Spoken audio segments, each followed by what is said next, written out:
The year was 1986, and the US economy was booming. It was the year that IBM released a new computer chip, the successful flight of the Space Shuttle Challenger. What a time to be in America. Pinky Berkowitz-Steinenfeld was coming of age in the perfect era. Me and my mother, we were living in Mattersdorf at the time, and we just couldn't make a meeting of the ends. We couldn't make ends meet. Things were very, very difficult for us, so we decided together that we're going to move to the Golden Medina, to the border of opportunity. We're going to move to Border Park and make a better life for ourselves there. Pinky was a transplant. New city, new environment, and new hopes for a better tomorrow. But Pinky needed to figure out what he was going to do next. And that was the least of his issues.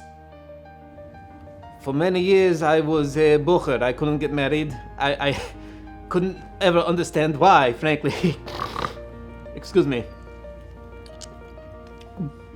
Ugh. I very, very much wanted to start a family, but for many years it was very difficult to find a shidduch. Pinky's mother, ever the inspiration, knew exactly the words that Pinky needed to hear.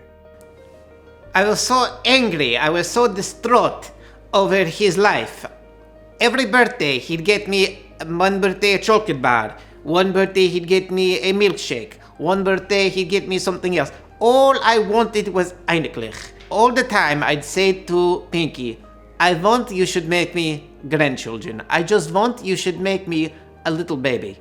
All my mother ever wanted was to have a grandchild to play with, and all I wanted was a stable career. And then it hit him how to take these two things and put them together. And then it hit him how to bring these two things together.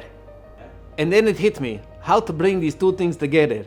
So I started a baby doll making business, a baby doll factory. Baby dolls were all the rage in the 80s. Every kid in America had to have a baby doll. But where was Pinky gonna get the money to start up his new company? So I needed a business partner, someone that would partner with me to start the factory. You see, I had the brains, but I needed somebody who had the greens. I had the idea to make baby dolls. Well, I didn't have the idea to make baby dolls. Baby dolls have been around since Brias Oilam. But I just needed a business partner. Because let's face it, it was my idea to make the baby doll. Not my idea, but my idea, if you understand. Luckily, in a burst of pure siyata d'shmaya, there was a knock at Pinky's door. No one could have predicted who it would have been. It was this wealthy Israeli man looking for a partner to go into the baby doll industry with him. His name was Rimon.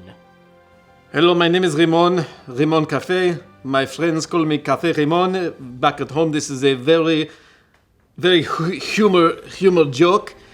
I came to America with a lot of money, with one plan, with one goal, and that is to make baby dolls and to find someone who will, with me, partner to make a baby dolls. And there was this man, a smoky, smelling Israeli man, who was looking for a business partner to start a baby doll making factory. What's Siyata D'Shmaya? And I thought, again, it was my idea. I just needed the money. I didn't have the money, but it was my idea, just as a reminder. So I got him to be my business partner because I wanted that my mother should stop champering me about having little babies to play with. And so me and this business partner together, we started the baby doll making company together. Pinky didn't understand that I wanted real grandchildren. And I have to admit that the baby dolls were very cute and they gave me a lot of Yiddish nachas. I brought for them all kinds of things, clothes for Yom Tif, and even though they couldn't eat, I still made for them kreplech and kleintlich and all kinds of bunt cake. They were dolls, they couldn't eat, but that's what you do for Jewish grandchildren. They were so cute, so very, very cute, my grandchildren.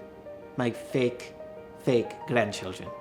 These two men, although they did look kind of alike, had nothing in common, except their love and passion for baby dolls. They opened factory after factory, business after business. It was booming.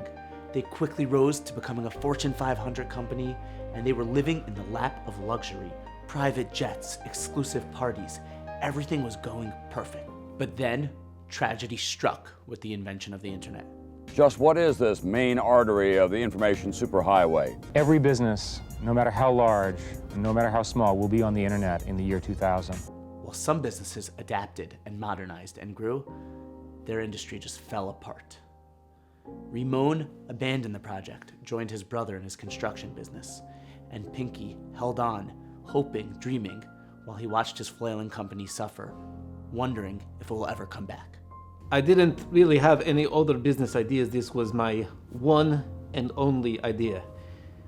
And my one and only idea failed, and everything, Rahman al-Islam, came crashing down.